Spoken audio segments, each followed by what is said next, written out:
All right. Good evening. It's a three-man weave here. You all know what time it is. It's that time that you get excited for every single week. Welcome in. It is SEC After Dark. Like I said, there is no Jeb Beecham tonight, so it is a three-man weave between myself, Corey Burton, Jake Thomas, and Stephen Willis. Jake Thomas of Tide Talk Live. Stephen Willis locked on Ole Miss. Back here to bring you some magic here on SEC After Dark. You can find me at Locked On Vandy and Bleav In Georgia Dawgs as well. Got back. Crazy to think that's opposite ends of the spectrum, isn't it?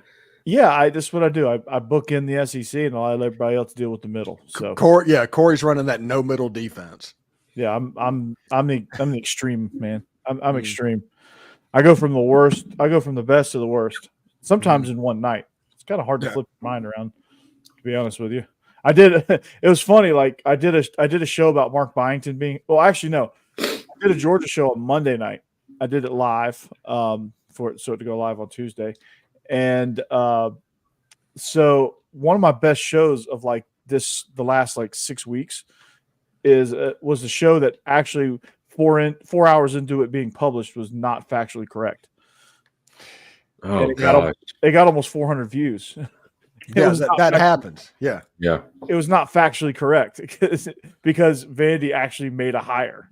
Because it was some speculation stuff on a couple of candidates that I thought some of the insiders had beat on, and one of the guys just chose to go out west to Washington. But thought I had a beat on that. Had a really good show. And then all of a sudden, 4 hours into it, I'm getting ready to like do some social media posts, and I look up and I'm like, well, dang, made a hire. All right. But we are presented by DeadSoxy. And apparently Copenhagen. We're presented by DeadSoxy. If you want to support Ole Miss NIL, go to DeadSoxy.com, buy you some socks. You can get some that look just as awesome as that. You can get the Quinshon Judkins pair. They're probably on clearance. Yeah, seriously. If you're a Buckeyes fan, you can get them. Yeah, you could reminisce about get some throwbacks. So 25% discount and free shipping if you sign up for the membership. It's a good deal, so make sure you do that as well. And we're not picking any lines tonight, but if we do, betonline.ag is the number one source for all your sports wagering needs. If you want to bet it, they have it there at betonline.ag. They even have an online casino if you're into that. So what you need to do now is go to betonline.ag and enter the promo code Bleav, that's BLEAV, to get a 50% welcome bonus on your first deposit. Betonline.ag, it's where the game starts. We're off to a rolling start here.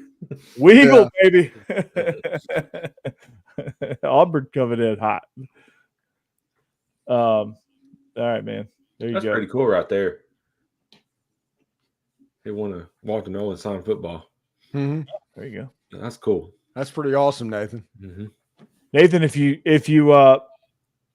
really want to consider yourself lucky and fortunate, you can get. I'll sign a football for you too. I don't know what that would be worth, but it'll just have an X on it, Corey. I'll sign it. And before we get rolling into the show, I was just going to say, as of right now, my plans are to be at the Alabama A-Day game. So the next episode, when that is, I'll probably have some insight on the team this year. Ooh. So that Tide Talk. Are you going to do like a Tide Talk live Instagram while you're sitting in the stands? I don't know. I'll see what I can do. I'm trying to see if Stacey wants to go too, but as of right now, me and Cassidy are going to go. Is the A-Day game is that shirt optional there? I don't know. I'm keeping mine on though. You get a tan, dude. You gotta work on your tans first. Probably the first nice day in a while, man. It's been like nobody wants to see this gut in public. No, you gotta let it fly, first night's day in a while. Down here, I have 6 of those a week. Right. Yeah. Up here in Nashville, Mother Nature can't make up her mind. It's winter in the morning, spring in the late morning, summer in the in like the mid afternoon, and then fall and then back to winter. It's like we get all 4 seasons in one day. It's like I get frost on my car when I went outside today. Mm-hmm. Well, what the hell? Well, what Florida is, if anybody's been down here, in early morning it's spring, in the day it's summer, and at nighttime it's fall. Every day. Yep. Yeah, I can attest to that. It's nice. And when you get sunburned during the summer part of the day, and then you walk into the fall part of the night, it gets really chilly. By the way. You're going in and out, Corey. Yeah, Audio. Corey. Am I okay? Crap. Yeah. You need to close some apps, bud. Don't turn into Jeb now, Corey. Yeah. You Good Lord. Hold on. Yeah. All right, closing some apps here. Hold on. All right, I'll do this real quick. It's time to get locked on pickles, everybody. Stewart's Cajun Pickles, that is. They offer a variety of Cajun spice products like pickles, green beans, okra, even carrots, and asparagus. This is a family-owned company, homemade on the Gulf Coast of Mississippi. Stewart's Cajun Dill Pickles has been pleasing pickle lovers for over 20 years now, and they've become the South's favorite pickle. This is a small business, and they try to keep the produce fresh and local from the start, and they keep that final pickle product extra crisp and crunchy. Try these pickles, okra, or beans today. You will not be disappointed. Stewart's Cajun Dill Pickles, the South's favorite pickle. Make sure you refrigerate. Yes, Yep. Corey. Make sure, please refrigerate. Yeah, that'd be good. Is my microphone coming in any better? Yep. We good? Yeah. Microsoft is deciding to do an auto update right now. Oh gosh. You know how that goes, right? It's fun. Always fun. I don't have Windows 95. It's Windows ME, Steve. Okay. I upgraded. That's what I'm upgrading to. Okay. Happy. I found Lycos. Okay. Jeez. Corey got a question for you in the chat. Oh, Corey. When are y'all starting spring practice? It's already started. Both the teams I cover have already started. Georgia is like a couple weeks in, like 2-3 weeks in. They're getting ready. G Day is in a couple weeks. Yep. April 13th, same time Alabama's is. The same day. Same day. Mm-hmm. We're on ESPN, I think. I Bleav. Mm-hmm. The Ocho. Vandy's not having a spring game. They're doing a couple scrimmages because like the stadium it's a nightmare to get to the stadium, and they want to kind of mitigate that. It's a lot to do for a small event. So there you go. That's all Vandy fans have is the small events at their football games. Well, they rely on the other team to fill up the stadium. So you know how that visiting side of the Vandy Stadium, whenever like Ole Miss and Georgia is there, it's just like bright red the whole stadium. The visiting side? How about the whole bowl? Yeah. But the entire bowl. When seriously, when Georgia comes to Vandy, it like some teams get like half the stadium, some teams like that, like 5 sections are full of their. With Georgia, the whole dang thing is like red. Mm-hmm. Nobody goes to the Georgia game if you're a Vandy fan. Because they know they ain't got a shot. You know what's going to happen. Mm-hmm. Except for in 2013 when they lost. No, that's been centuries ago. I know. It feels like so long ago. 2013 was James Franklin. And that man earns all the money that he gets at Penn State because he won 9 games back-to-back years at Vandy. Yeah. Mm-hmm. I mean, that is right next to turning water into wine, walking on water, all of that stuff. Yes. James Franklin did that, and he dropped the mic and left. Yeah. And then went to Penn State and was like, ha ha. That's what he did. Yeah, his number 1 defense in the country got absolutely steamrolled. Mm-hmm. Yeah, big time. Well done. Mm-hmm. Well done. You know, let's go ahead and get started. Yesterday, well, not yet. Yeah, yesterday, Lane Kiffin had a press conference. He met the press because Ole Miss is in spring practice. And one of the questions that came up, they asked him about helmet technology for the offense and speaking to the quarterback. And Lane Kiffin talked about how defensive coordinators, they think they're all cute and everything, and they want this to happen. But Lane Kiffin described this as a cheat code for the offense, Madden style. And I think that should scare the hell out of everybody if he's doing that. This is a guy that's known for whistling at people when he knows the big play is going to happen and throwing his hands up in the air like that. Can you imagine now that every play up until the time they snap, Lane Kiffin's going to say, hey, throw it to 3, throw it to number 9. Whoever in the progression that he wants to hit, he can just tell the quarterback because they're going to be able to recognize the coverage. You're not going to be able to disguise it, and he's just going to be able to pick you apart. Yeah, even if they cut it off, man, even if they cut it off at a certain time like the NFL does, he's still like the way he does tempo, like they're still going to be set, and he's still going to have an idea. He's going to be like, all right, no, hold on. Even if they stop it at 15 seconds, it's going to be like, hey, 3's open. Make sure you hit him, and he's going to be on the post. And here we go. Let's go. Razor, Bear Claw, Steve, Sally, Jet, Devry on the post. Alert to Zebra, Tiger, Bear. Now, I how hope long that is not your playbook. Right. Good Lord. Good Lord. It's not. It'll take 25 seconds to get the call in. Yeah. No, I mean, y'all ever see those videos with the NFL calls? It's hilarious. Oh, yeah. Like the NFL calls are like, what's the John Gruden play that he loves? Spider 2 Y banana. That's like the shortest one he calls. Yeah. Yeah, all the West Coast offense stuff is like a paragraph. Yeah. Can you imagine like getting that in your headset? There's 75,000 people screaming at you, and you're like, okay, shift to west right tight, zipper, F look, Z post, Y looky. Oh, okay, Corey. Okay, we got to do this real quick. Okay. Your favorite play. Give us your terminology and your verbiage. Call your favorite play. Call my favorite play. Okay, here we go. Let's go. Trips right, Seattle Cobb. Trips right, Seattle Cobb. Okay. That is trips right with a wing. Seattle sprint out. Actually, Seattle sprint out, and then Cobb is our comeback concept. Okay. So we're sprinting out to and we're always sprinting to the strength of the Seattle means we're sprinting to the strength. Oh, so that's your code word for strong? No, the formation gives me the strength. That's my code word for sprint protection. Okay. That's the protection. All right. Pretty fired up. Casty, happy Easter. Hope everything's going well for the mother. Mm-hmm. It is. Yeah, mama. First Easter as a mama. And baby. All good. Yeah. Good. Yep. And growing. Tired. We got Papa Thomas here. Are you delirious yet? No, I have been since we brought her home. You have been or have not been? Yeah, I have been. Yeah. Okay. That makes sense. just never stopping, right? I just get sleep when I can, driving to work, I get some sleep. No, I'm just kidding.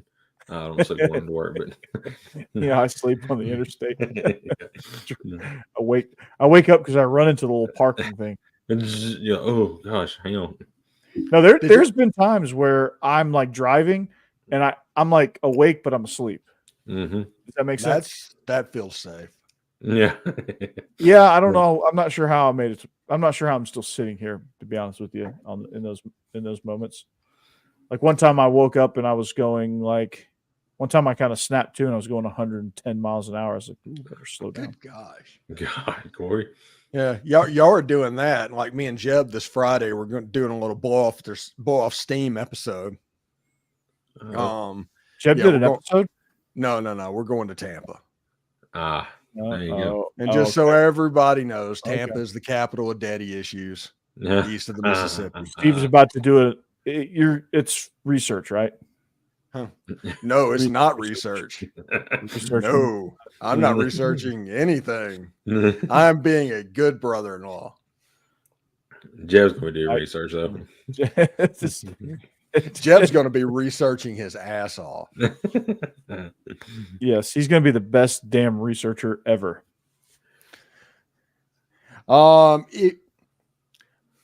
Bobby, go to thepicklestore.com, thepickedstore.com, and you can search them there. Mm-hmm. They are really, really good. Just refrigerate them after you open them. Don't be like Corey. Yeah, don't be like me. Be like the dude in your avatar there. The legendary Bobby Cox. Look how he spelled his last name, though. He did spell his last name like that. Yeah. Mm-hmm. He went there.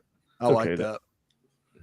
We're gonna do some MLB after dark here in a little bit, but we're not gonna do it in the first half hour of it. No. So helmet tech is an offensive cheat code, dude. I mean, I absolutely love this dude. Like I really do. Getting back on the, sorry to get off on the tangent of like covering the mouth and like, but yeah, it's absolutely necessary.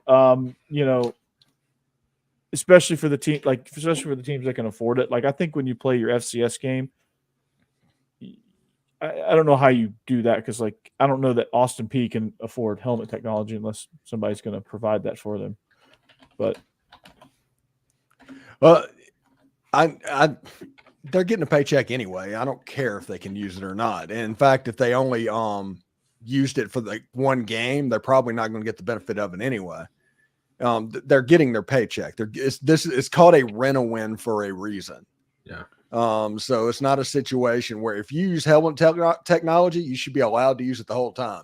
If you can't afford to and you don't use it and you come there to where you don't have it, the other team's not going to get punished. They at least they should. Yeah. I don't think FBS schools should be playing FCS opponents during the regular season anyway. I think that should be a spring game.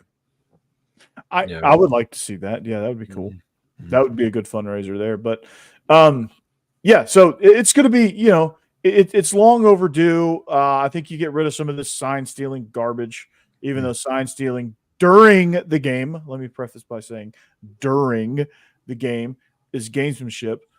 Breaking your budget and sending somebody to different venues is cheating.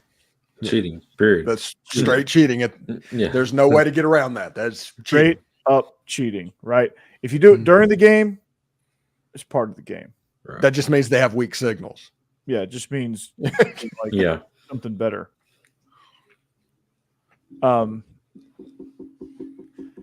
Yeah. How long are they going to get? Is it 10 seconds before the play clock ends when it's going to cut off? I think it's 15 seconds. 15. Okay. Before. The NFL, it's 15. It cuts off at 15. Because, I mean, most teams nowadays run like the hurry up. They get set to the line before the ball even gets there, so they got plenty of time to get there. Ole Miss, the average is snapping the ball at about 21 seconds. Right. Which means if you just slow it down to 18, Lane Kiffin gets to look over everything. The headset is going with people in the press box looking at the coverages going on. And if they see a look that they want to look, instead of 10% plays or Lane Kiffin shot plays, might be 15 or 20%. Right. I mean, this is a serious advantage for Lane Kiffin. But I also think the defense is going to help them because you always hear like Nick Saban and Kirby Smart. The most important thing when playing a tempo team is to get lined up and get your boots in the dirt. You hear that all the time, get your boots in the dirt. This is going to help them at least do that, but you're still not going to be able to get overly complex with your calls. Yeah.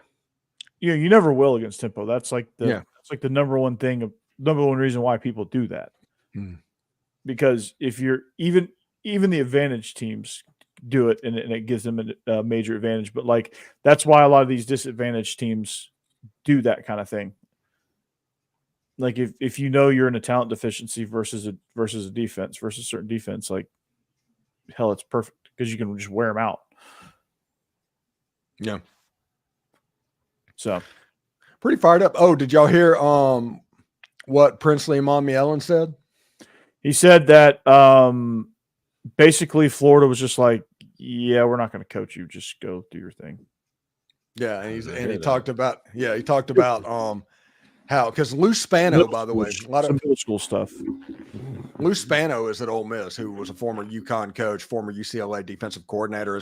He's like the lead analyst, but Pete Golding's there also and other players as well. And they said Princely and Mommy Ellen, he's getting coached hard for the first time in his career. And he said at Florida, they just tell him to drop into that zone and figure it out. That's wild. Or use your athletic gifts, but it wasn't really coaching technique or things like that. Yeah, it was kind of like they were just making sure that they pumped him up and just said, go do your thing. Yeah. And Pete Golding is from at this point, you can say the Nick Saban school, to where at Alabama, they made a living coaching the better players the hardest. And the better players want to be coached like that. You know, Yeah. like those elite guys want that. And when they don't get it, they're like, whoa, what the hell? Like, that's probably why Caleb Downs is leaving Ohio State, because they're a bunch of, frauds over there. And then staff. Is that true? I mean, is he in the transfer portal? Is that? I don't think is it true? Is it true? Is it true? No, I mean, I haven't. Bro. I saw those rumors and all that, but I don't think he's going to come back to Alabama. There's rumors at Ole Miss about Tyler Barron for this spring. Yeah, it's gonna be crazy. I don't think the portal's open, so I don't think he can get in the portal yet. Right. Not until April 15th. Yeah, and so like Proctor, like I'm sure he went to Iowa and was like, "What the hell is this?" And it's like, "Nope, I'm coming back." That was such a weird thing with Proctor, though. By the way, Michael, on this one right there, I don't think you have to worry about Kiffin to Florida. No. The thing that I've heard is the board of trustees are not Lane Kiffin fans. And those are the people that are going to have to sign off on anybody that is recruited to be a coach. So I don't think you have to worry about that. Miami, I would worry about Miami if that ever comes open. It might this year. I don't know. It depends on what Cristobal does. Cristobal is such a mid coach. Yeah. He's like the definition of mid. Yeah. Like what? Like he doesn't excel at anything. No. He's just decent. Not even clock management. Oh my God. He's terrible at that. That brings his average down. Yeah. Kneel on the ball. Yeah. Just God, kneel, man. Just kneel on it. Just take a snap and just fall down. That decision got Georgia Tech a bowl game. Yeah. It did. He must have went to the school of Les Miles clock management, Oh man, Les Miles clock management was beautiful. Yeah, it was beautiful. Oh my gosh. How many games did they lose because of his clock management? At least 4. Yeah. Brutal. But the question what we were talking about Princely and Monmielen, is you think that is the reason that Florida's in the bad position they are? They're just cut corners. Cut corners. Obviously they don't know what, like, they don't have an identity, and it just seems like what's his name? Go ahead and say it. Princely Uman Mielen. Princely Uman Mielen. Yeah. Mm-hmm. Based on his comments, it just sounds like they're just trying to figure out what they want to do, and they're just like, okay, you're a super athlete. Just go there. It feels like they had no plan. It feels like they're scrambling. It just feels like they just don't know what to do with the talent. Like they're in there. It just sounds like they're in over their heads. Yeah. And you'll never have a talent problem at the University of Florida. That's the crazy thing. Right. Because you can just go on I-4 between Orlando and Tampa and have a recruiting class that would be in the top 15 in the country. Mm-hmm. Yeah, absolutely. Mm-hmm. Especially from Lakeland. Oh yeah. The Lakeland Dreadnoughts, there's 2 5-stars on the field at all time. Yeah. It's insane. Yeah. And you don't know what to do with that talent. Dude, hire me. I'm like way cheaper. Mm-hmm. Like you could hire me to be the head coach for like $1 million. And I'll go down and outduel that. I mean, wasn't that Austin Armstrong's like first year as defense coordinator? I think he might have been a little bit over his head, especially at Florida. Well, he absolutely was in over his head because they got what's his face from Auburn to come down to be the associate head coach of the defense or whatever they're calling it. Yeah, the game changer coach. I don't know. Yeah, I mean, he's spending all this time. It's like this is Jeff Collins all over again. Mm-hmm. This is Jeff Collins at Georgia Tech all over again. He's worried about like goofy ass titles and all that. Well, we lost that a long time ago. He's worried about like goofy ass titles and like stupid things, and then all of a sudden, oh, we have a team to coach. Oh crap! Yeah, we have a team to coach. It's Jeff Collins. I'll be right back, guys. I got my dog's got something in her mouth. Okay. Yeah. Cassie that's what I like. She can just type it in and figure out what's going on.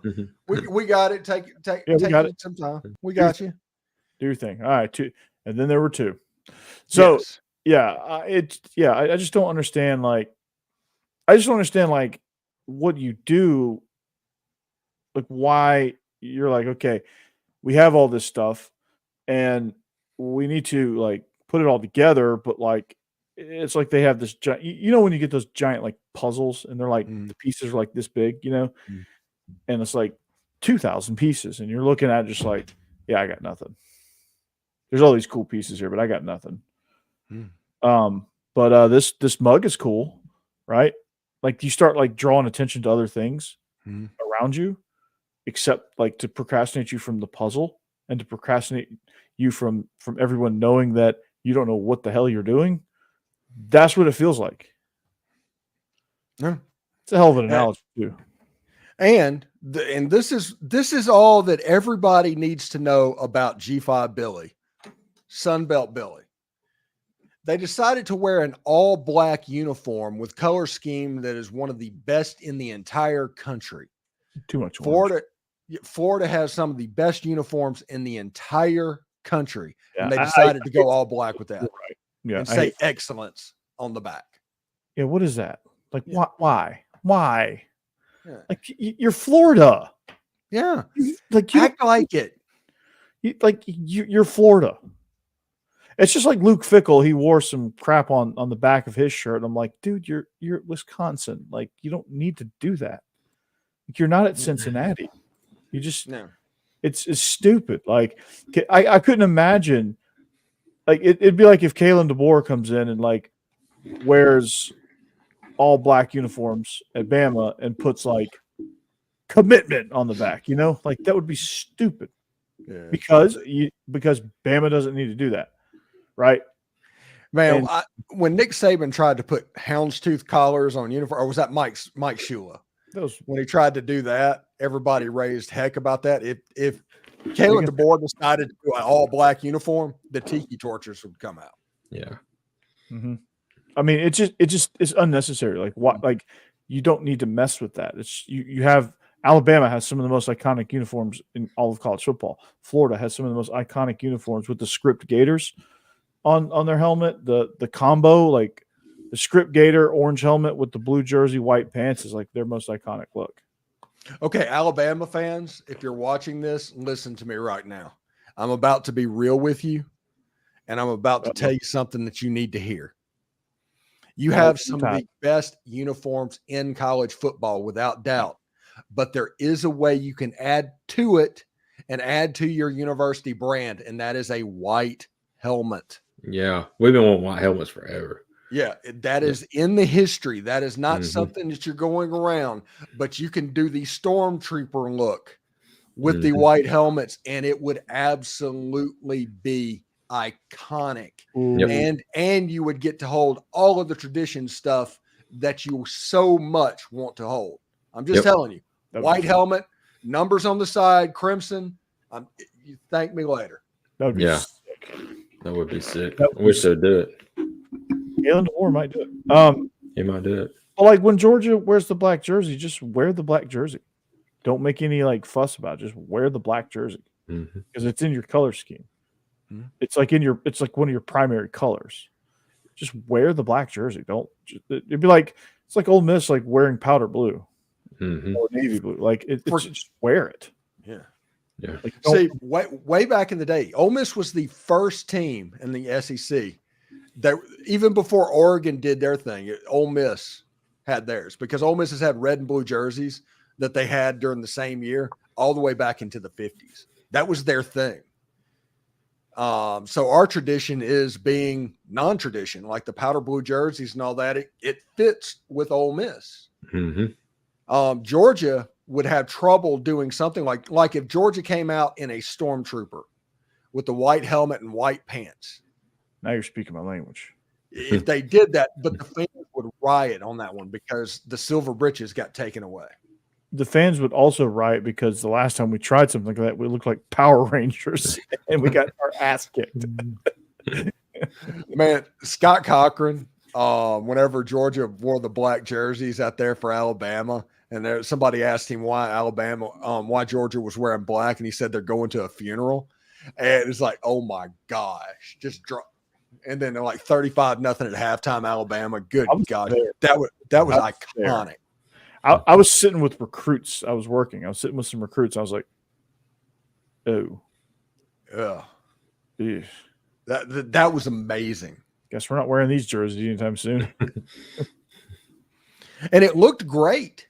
It looked did. Absolutely fantastic. It looked phenomenal getting our ass kicked in black jerseys. Yeah, I know. You cannot take the result of a football game based off the look of the team that's on there. Whenever you start correlating that, Ole Miss, I actually genuinely liked Ole Miss's all gray uniforms. Does everybody remember those? Yeah, got your ass handed to you by Auburn.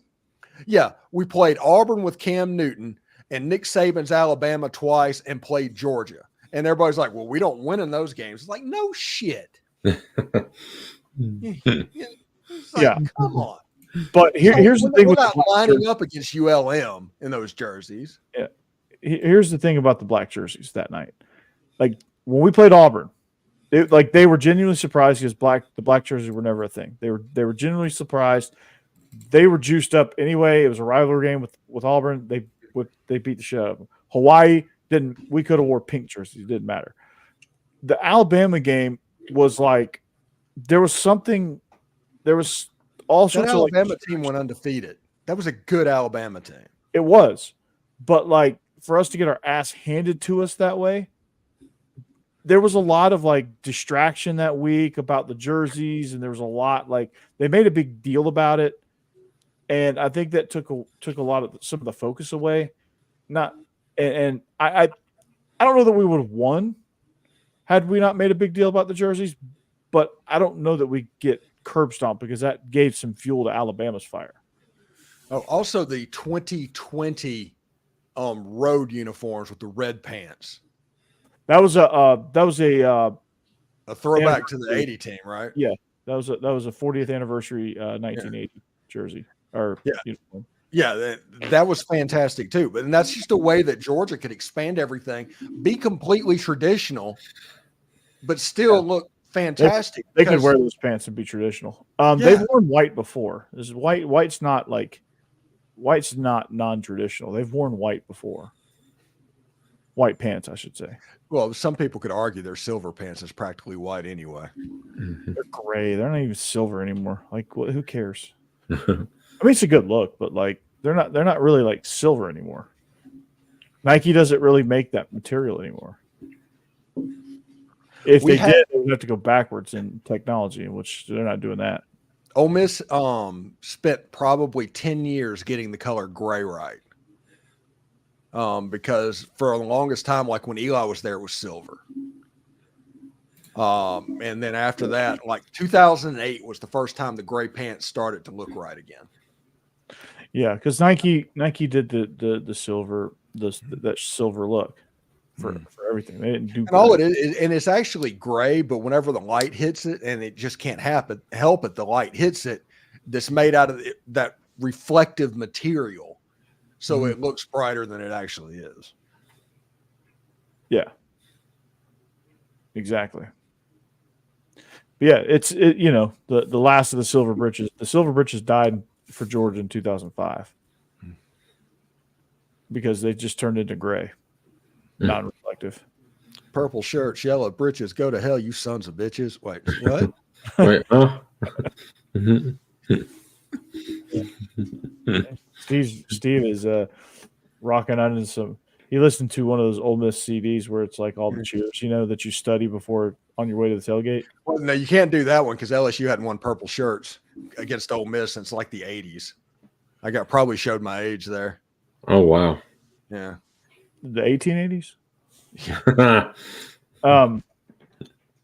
No, they like it was funny. I was riding I went with Laura to my first ever Clemson game, right? And I'm riding in the car and it's Clemson versus Auburn actually too, which is funny. Going to the Clemson game and they're listening to like which one has a lake? Clemson has the lake. Clemson has the lake. Yeah. Like the same school. Yeah. But yeah, so it was so they were listening to, like, instead of just listening to just regular music like everybody else does on the way to the tailgate, they were listening to like tailgate music. They were listening to like the band. Oh wow.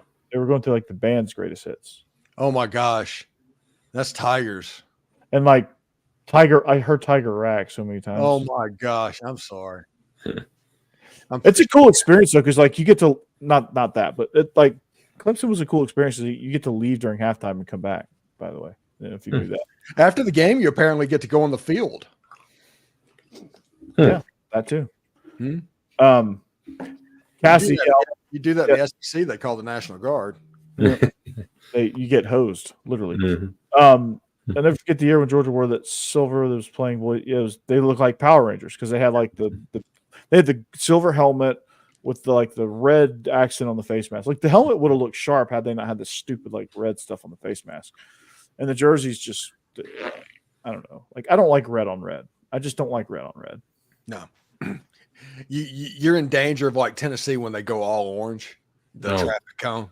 Yeah, I don't like red on. I love black on black. Black on black's a clean look. White on white is a clean look. Red on red is not for Florida. Billy Napier. No. Yeah. No. Yeah. No. Florida should like Florida definitely could go Stormtrooper. Florida could go all blue. I'm okay with that. Oh, their blue helmets. They were real close to leaning into something so freaking good looking. So close. Georgia Tech is really up. Speaking of stupid programs, Georgia Tech's really up their uniform game. Yes. And I am going to say that whenever we start bringing people into the SEC from the ACC and that conference gets blown up, Georgia Tech needs an invite. I'm dead serious about that. I'm going to die on that hill. All right. They probably will. They probably will end up getting an invite. Well, they should. Don't let Bobby Dodd basically make Georgia Tech pay a century later. That's Ole Miss's fault. It is Ole Miss's fault. I did a video on it. Go to Locked On Ole Miss. It's in there. Ole Miss and State is the reason Georgia Tech's not in the SEC right now. Mamas, don't let your babies grow. Oh, wrong song. So yeah, uniforms, dude. Like you got to get those right, man. In today's age of recruiting, like that's part of it. Yeah, you need to do it like South Carolina right. You want to talk about a school that's gotten uniforms right? South Carolina has gotten uniforms right. But the only thing they've gotten right. Yeah. Man, they look good just about everything they put on. I love that they go back to like the when they go the garnet helmet, black with garnet. That's the look that they have. Or they go all black. Those are pretty. And whenever they do the memorial jerseys for the coach that died. That's the black jerseys with the Gamecocks across the front. He's the one that brought black to South Carolina. Okay. And yeah, those style jerseys, those are my favorite. Kentucky's is garbage. That color blue to have that terrible of uniforms, they should be ashamed of themselves. They're blue and white. And yeah, they should be better. Yeah. And first of all, they shouldn't have stole the checkerboard from Tennessee. That's hilarious. It's like, what are you doing? Come on, man. That's hilarious. They honestly look like Buffalo. Like if Buffalo and Kentucky played each other, I would think it's Kentucky spring game. They look the exact, like that's bad. Like you look like a MAC team. Yeah, that color blue is just fantastic. And don't do the chrome helmets. Chrome's not in your color scheme. You're not Western Kentucky. Do the blue chrome. Now we're talking. You get or something like that. Like Washington and Baylor do the gold chrome finish, and it's Baylor doesn't anymore. No. They basically do the matte finish now. I like the matte finish too. I like a good matte. Missouri's kind of fixing their uniforms too. Missouri's coming strong in the uniform. Yeah. Mm-hmm. When they first came into the SEC, it didn't look good at all. They looked very, very JV. Yeah, they need to change the font on their jersey. So did A&M. A&M needs to drop. A&M's Adidas. I mean, they need to drop Adidas, and like they're bringing down the stock of the SEC. Is A&M the only Adidas school in the SEC? Mississippi State. Oh yeah, but that's basically the same thing. Yeah, but there's two. Yeah, but it's literally the same design. Yeah, Adidas doesn't have to do anything differently except for just instead of they put Mississippi State instead of A&M. Yeah, A&M needs to lean back into their old school, like they had the giant Texas A&M with the big just like the regular maroon helmet with a giant ATM logo. Mm-hmm. Yeah, and I think it's hilarious that they don't lean into ATM more. Because that was essentially their identity. The ATM thing, they should just absolutely just lean into that, especially now in the NIL market. But now they're natural-born predators coming into the SEC, and I can't wait for that. Me either. It's going to be hilarious. Oh, my goodness. But, yeah, they've gone even Texas has gone from more of a flatter, orange decal to now this copper-looking decal. Yeah. They've made a little minor subtle change with their decal. It looks pretty cool. Auburn did the same thing with theirs. They have a copper outline. The orange is copper. Ole Miss has that style as well. They changed their decal as well. Yeah. Georgia's. I don't know how we got on uniforms, other than the fact that it's almost April. I mean, it's April.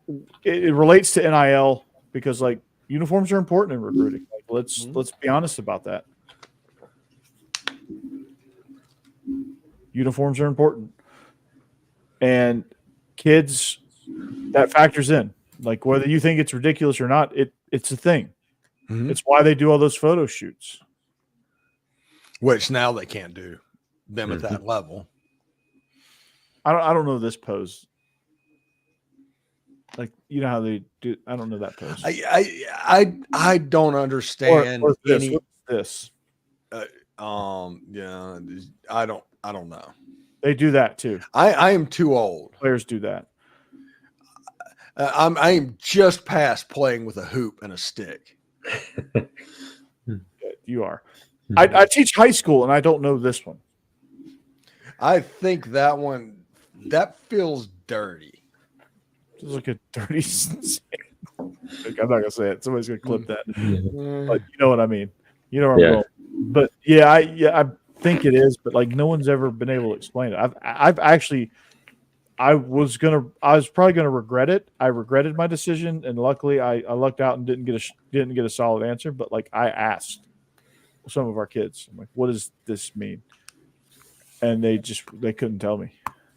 They don't know. They just saw somebody that's famous doing it, and then they emulated it. Right. Yeah, I mean, that's all that stems from. They saw CeeDee Lamb going. Yeah.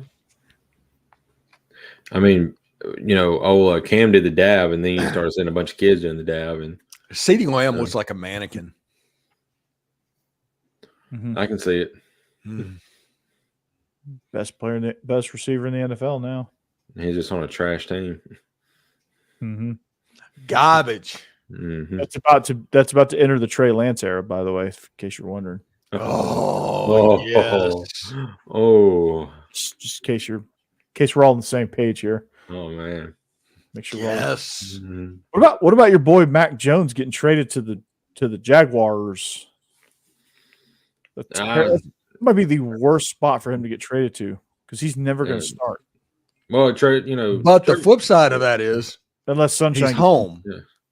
Yeah, Trevor Lawrence gets hurt a good bit. He's had a couple of injury issues, so.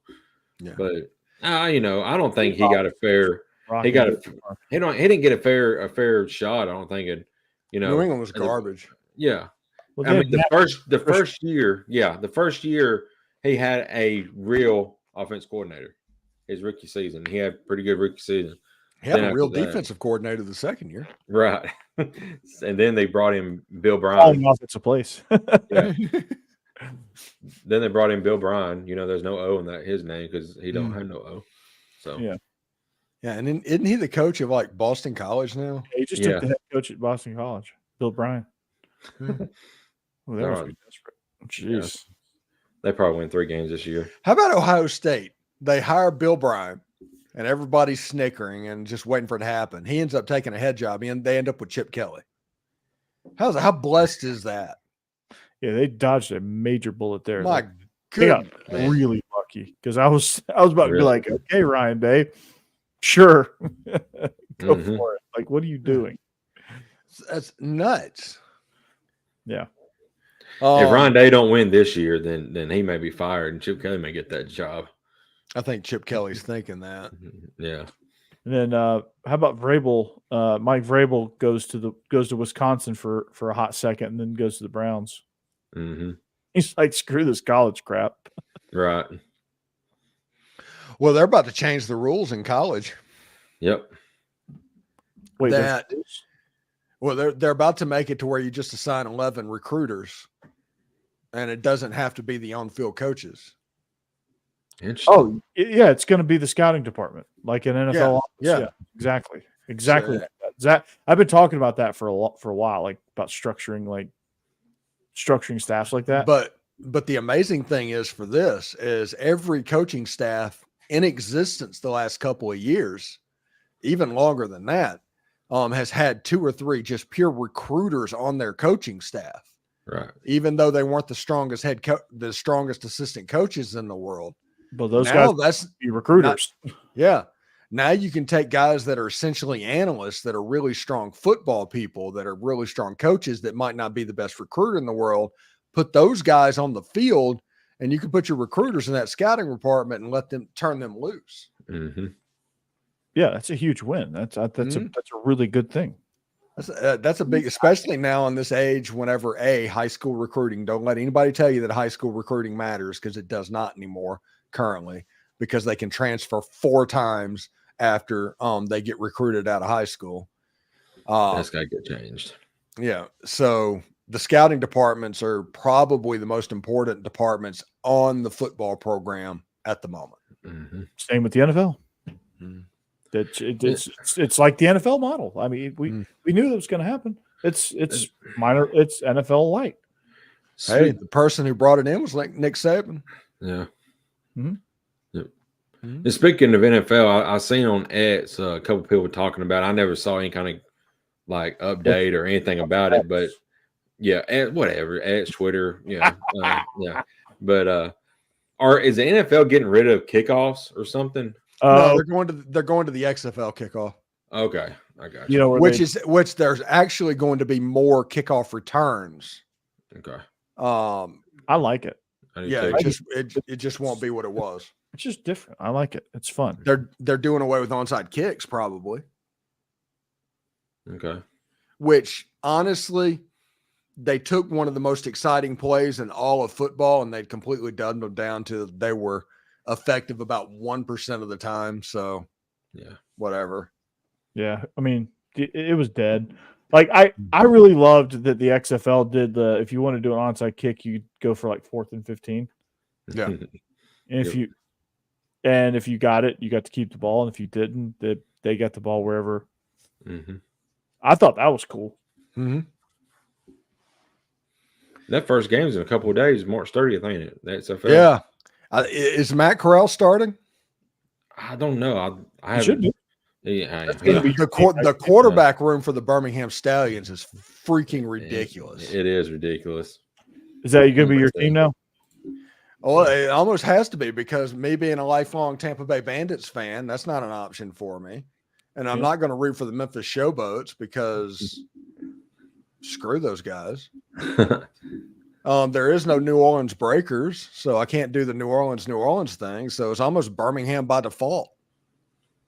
Yeah, sure. I got to find a team. I was kind of like, even though Greg Williams is a complete turd, I kind of liked DC a little bit. Their fans are freaking nuts, dude. Yeah, that's the soccer stadium. And I think the UFL is going to figure out that if they go to these major MLS soccer stadiums and go on to those fields, they're going to be able to have more raucous crowds, and it's going to look more full. It's going to look more full. It's going to feel more full because those fans are right on top of you. Like, yeah. Because those stadiums just go straight up. They're almost like walls. Yeah. Speaking of soccer. Yeah, how about that U.S.-Mexico match the other night? It's not many times I've seen a U.S.-Mexico match where Mexico just is – it might as well have been Panama out there or Costa Rica. Panama. Or any lower-end CONCACAF team because the U.S. was so far superior to them in just about everything. Like that move that Christian Pulisic made that set up the last goal is one of the sickest moves I've seen on a soccer field. And Tyler Adams just with that rocket. Just a rocket. Yeah, it was a laser. Guillermo Ochoa had no shot. Yeah. And Jesse Marsh was in the booth at halftime, and he's like, I used to practice that with him. He can't do that. Oh, man. Well, anyway, before we get out of here, we got about 8 minutes to go. Let's do a little MLB after dark. What's your thoughts getting ready for the baseball season? Acuna is the best player in MLB. I don't care that betting ass Shohei Ohtani can kiss my ass. That's my promo for. You want to bet? I see what you did there. My thoughts on baseball. I'm excited about the Braves. Spencer Strider's going opening day. It'd be awesome. What about you, Jake? You're excited about the Braves? It's weird that I'm all with Braves fans. Yeah. You've been with this Braves fan for a long time, Steve. I'm excited. It kind of sucks that their opening game got canceled until Friday, but it is what it is. I'm off Friday, so I might be able to sit down and watch them. But the Braves got a really deep team, and one of the biggest offseason trades that they made was Jared Kelenic from the Mariners. He's going to play left field, I believe, and he's kind of had up and down spring, but the last couple of at bats and last couple of games, he's done really well. So maybe his bat's starting to come on. Other than that, I think the East is the Braves to lose. Not really sold on Washington or the Mets. Phillies is going to be tough. The Mets. Yeah. So, but yeah, I'm excited about baseball. It's fun to watch. I know a lot of people don't like it, but it is fun to get amped and watch something. It's a great background sport for a lot of people. Mm-hmm. And Spencer Strider has got nasty stuff. He comes in with a 100-mile-per-hour fastball and then can throw a breaking ball that's like 80. It's just incredible. And he's been working on that this offseason too.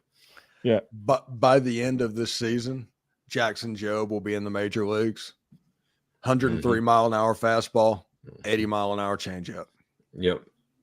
He's good. He's going to start off at opening day in AA.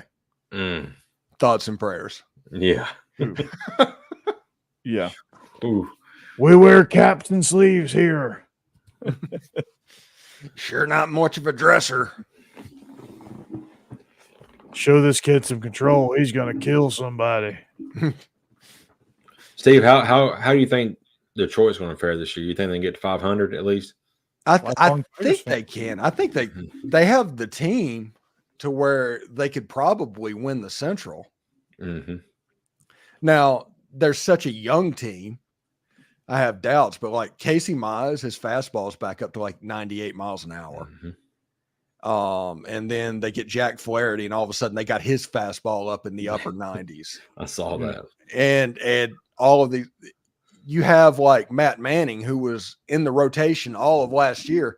He's starting out in Toledo. And they're going to pitch the shit out of the baseball over the course. They might not hit. They're going to go through hitting droughts, but they're going to pitch the ball really well. Huh? Yeah. What does that do for them in the Central, though? Well, last year, they had a winning record against every Central team. Mm-hmm. So they just need to not get boat raced by the American League East, and they'll be all right. Yeah. Tall task. Yeah, the East last year, they were like 17-3 or something. It's ridiculous. Yeah, they just completely owned Detroit at the beginning of the year. Like they opened the season last year at the Tampa Bay Rays, and the Rays just broke them for about a month. Yeah. And then by the time they got kind of right and turned it around, and by the end of the year when Skubal came back, they were a pretty good team. Mm-hmm. So we'll see. Who's all in the Central? The Twins, Guardians, Tigers. I can't. White Sox, Royals. White Sox, Royals. Royals have not been good since they made the World Series several years White ago. Sox are supposed to be special bad. Yeah. Guardians, I don't think it's been good the last couple of years. I mean, Minnesota's about the only team that's been really good in that division. And that's almost by default. Right. So I think Detroit can make some noise. And Detroit, let's just be honest, Detroit probably has the best uniforms in all of baseball. No argument for me. Yeah. Just unbelievable. You want to talk about clean uniforms? There you go. Yeah. I mean, do we do since we're on the uniform kick, do we do MLB uniforms after dark? We might have to do that next week. Yeah, I mean, we got the off season going on now. Right, yeah. I mean, I think there's more teams in MLB. I think we'd be better suited by just talking about the teams that don't have a good look. I'm going to tell you something right now. Just about every night I go to sleep to the documentary Baseball, the Ken Burns documentary. And there's a video that'll show a black and white of the old New York Giants. You want to talk about some good uniforms? Oh my goodness. Those things, I just wish I could have seen them in color because the logo was on the sleeve. Too bad you didn't live in New York then. Yeah. Yeah, seriously. Yeah, both National League teams, the heart of the New York City, the Brooklyn Dodgers and the New York Giants, they had to go to California at the same time. Mm-hmm. Yeah. Literally at the same time. Mm-hmm. Now, the San Francisco Giants, the hat looks good. Like, I like the Giants hat. Mm-hmm. The uniforms, they need work. Longer for work. Yeah. The New York Giants, their logo looked real similar to what the New York Mets logo looked like. Mm-hmm. They kind of brought that over. But where that was on the sleeve with the Y that loops around the two legs. Yeah, and it looks like, the Mets it doesn't look like the actual Mets on the jersey because they have the older style New York logo. Screw the Mets, by the way, but they have some good looking uniforms. So. Yeah, they do. When they do the pinstripes with the Mets on them, those are pretty good look. The rumor is, and I have to wait and see what happens, but the rumor is the Mets kind of ruined their black jersey. Uh-oh. Yeah, by taking out the white piping, the white stroke. Oh, wow. Yeah. The Mike Piazza uniforms? Yeah, I think the Yankees did that too. They took out the white stroke. On the blue jersey? They don't wear no, on the gray jersey. It's going to just be gray and navy blue, no white. Like what Boston does sometimes with their Okay. Because Boston has just the script, the block Boston. Mm. Yeah, that's the Bill Buckner uniforms, I call them. Mm-hmm. The Buckners.